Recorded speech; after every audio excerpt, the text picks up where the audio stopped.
23 देखिए, तो ये भी अच्छा क्वेश्चन है। कह रहा है कि सिद्ध करें कि समद्विबाहु त्रिभुज की बराबर भुजाओं में से किसी एक भुजा के व्यास मानकर, देखिए तो ये समद्विबाहु त्रिभुज है एबीसी, इसके एक भुजा बराबर भुजा में से एबी को व्यास माना गया है और इससे मानकर एक वृत्त खींचा गया। तो वृत्त त्रिभुज के आधार को समद्विभाजित करते हैं। याद है ये क्वेश्चन था ऑब्जेक्टिव में भी इस तरह का, शुरू में ही फिल इन द ब्लैंक्स में था, है ना।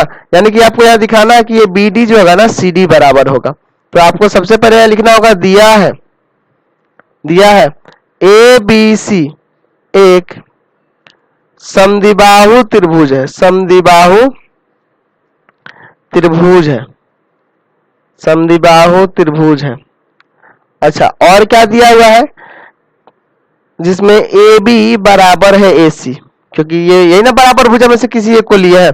अच्छा, एक और क्या है कि ए बी वृत्त का व्यास है,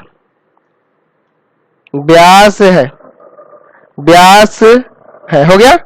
चलिए, आपको केंद्र से कोई मतलब नहीं, चलिए लिख सकते हैं जिसका केंद्र O है, जिसका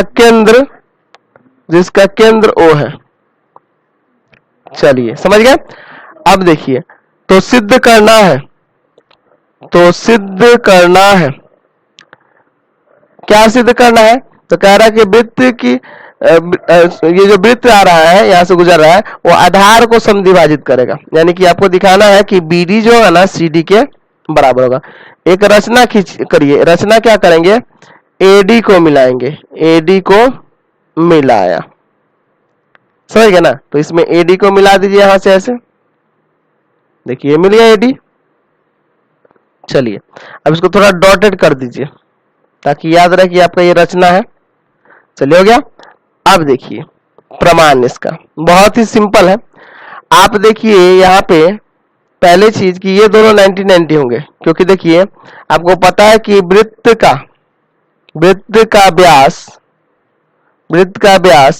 वृत्त पर समकोण बनाता है, ठीक है। यानी कि एंगल ADB बराबर 90। अच्छा, जब एक एंगल यहाँ पे ADB 90 हो जा रहा है, ये वाला 90 तो दूसरा भी तो 90 होगा ना। रैखिक युग्म के प्रयोग से आप लिख सकते हैं एंगल ADC बराबर भी 90 हो जाएगा लीनियर पेयर के कारण, ठीक है।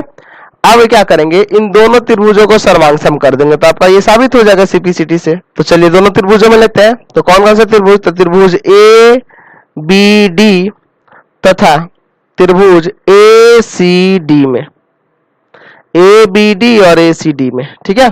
तो एक एंगल तो दिख रहा है ADB, है ना, बराबर एंगल ADC, प्रत्येक 90 है, ठीक है। अच्छा, उसके बाद AB जो है ना AC के बराबर होगा, ये दिया हुआ है, दो भुजाएं बराबर है। अच्छा, तीसरा AD बराबर AD उभयनिष्ठ हो जाएगा, ये दोनों में है, यानी कि दोनों त्रिभुज सर्वांगसम हो जाएगा ना। चलिए, यानी कि त्रिभुज ABD सर्वांगसम हो जाएगा त्रिभुज ADC के, है ना। कैसे, RHS से सर्वांगसम हो जाएगा ना। तो नीचे वाला तो आप CPCT से लिख सकते हैं ना, BD बराबर CD CPCT से, यही ना आपको प्रमाणित करना था, समझ गए। चलिए क्वेश्चन नंबर